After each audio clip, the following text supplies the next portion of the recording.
Luke 12, the message. Can't hide behind a religious mask. By this time, the crowd, unwielding and stepping on each other's toes, numbered into the thousands. But Jesus' primary concern was his disciples. He said to them, "Watch yourselves carefully so you don't get contaminated with Pharisee yeast, Pharisee phoniness. You can't keep your true self hidden forever. Before long, you'll be exposed. You can't hide behind a religious mask forever. Sooner or later, the mask will slip and your true face will be known. You can't whisper one thing in private and preach the opposite in public. The day is coming when those whispers will be repeated all over town. I'm speaking to you as dear friends. Don't be bluffed into silence or insecurity by the threats of religious bullies. True, they can kill you, but then what can they do? There's nothing they can do to your soul, your core being, save your fear for God who holds your entire life, body and soul in His hands. What's the price of 2 or 3 pet canaries? Some loose change, right? But God never overlooks a single one.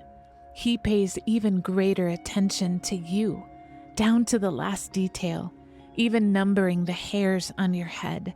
So don't be intimidated by all this bully talk. You're worth more than 1,000,000 canaries. Stand up for me among the people you meet, and the Son of Man will stand up for you before all God's angels. But if you pretend you don't know me, do you think I'll defend you before God's angels? If you badmouth the Son of Man out of misunderstanding or ignorance, that can be overlooked. But if you're knowingly attacking God Himself, taking aim at the Holy Spirit, that won't be overlooked. When they drag you into their meeting places or into police courts or before judges, don't worry about defending yourselves, what you'll say or how you'll say it.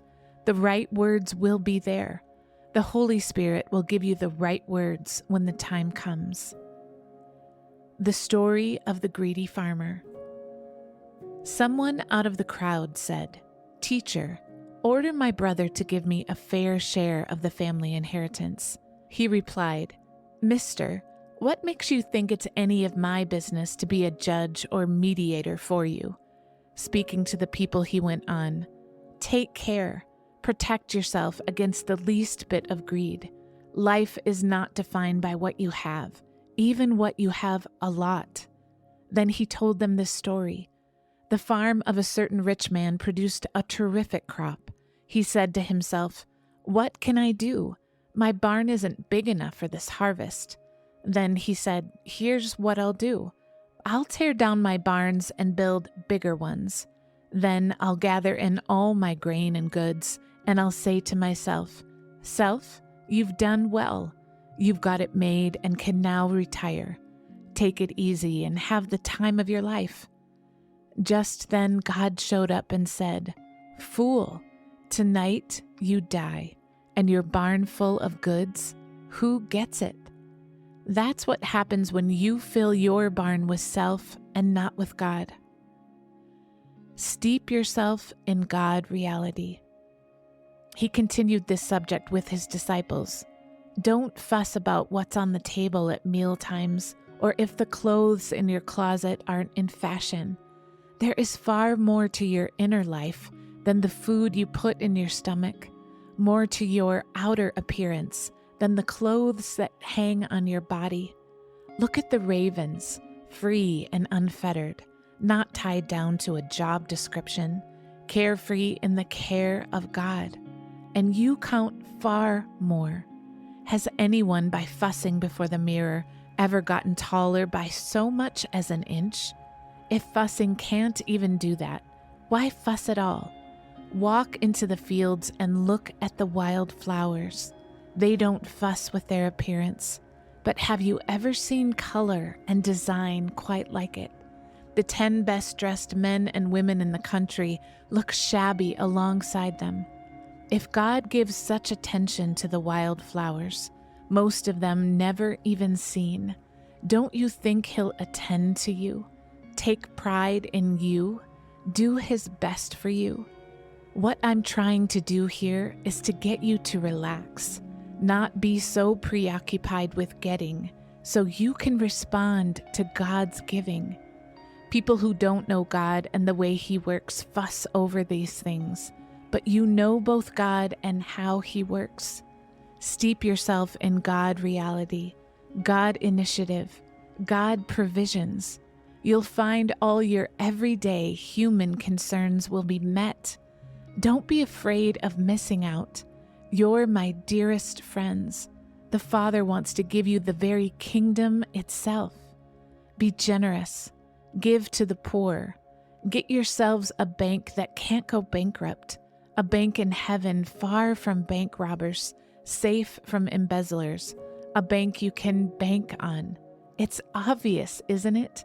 The place where your treasure is the place you will most want to be and end up being. When the Master shows up, keep your shirts on, keep the lights on. Be like house servants waiting for their master to come back from his honeymoon, awake and ready to open the door when he arrives and knocks. Lucky the servants whom the master finds on watch. He'll put on an apron, sit them at the table, and serve them a meal, sharing his wedding feast with them. It doesn't matter what time of the night he arrives, they're awake and so blessed. You know that if the house owner had known what night the burglar was coming, he wouldn't have stayed out late and left the place unlocked. So don't you be lazy and careless. Just when you don't expect him, the Son of Man will show up. Peter said, "Master, are you telling this story just for us, or is it for everybody?" The Master said, "Let me ask you, who is the dependable manager, full of common sense, that the master puts in charge of his staff to feed them well and on time? He is a blessed man if when the master shows up, he's doing his job. But if he says to himself, 'The master is certainly taking his time,' begins beating up on the servants and maids, throws parties for his friends, and gets drunk, the master will walk in when he least expects it, gives him the thrashing of his life, and puts him back in the kitchen peeling potatoes. The servant who knows what his master wants and ignores it, or insolently does whatever he pleases, will be thoroughly thrashed. But if he does a poor job through ignorance, he'll get off with a slap on the hand. Great gifts mean great responsibilities. Greater gifts, greater responsibilities. To start a fire. I've come to start a fire on this earth. How I wish it were blazing right now. I've come to change everything, turn everything right side up. How I long for it to be finished. Do you think I came to smooth things over and make everything nice? Not so. I've come to disrupt and confront. From now on, when you find 5 in a house, it will be 3 against 2, and 2 against 3, father against son, and son against father, mother against daughter, and daughter against mother, mother-in-law against bride, and bride against mother-in-law." Then he turned to the crowd. "When you see clouds coming in from the west, you say, 'Storm's coming,' and you're right. And when the wind comes out of the south, you say, 'This'll be a hot one,' and you're right. Frauds, you know how to tell a change in the weather, so don't tell me you can't tell a change in the season, the God season we're in right now. You don't have to be a genius to understand these things. Just use your common sense, the kind you'd use if, while being taken to court, you decided to settle up with your accuser on the way, knowing that if the case went to the judge, you'd probably go to jail and pay every last penny of the fine. That's the kind of decision I'm asking you to make."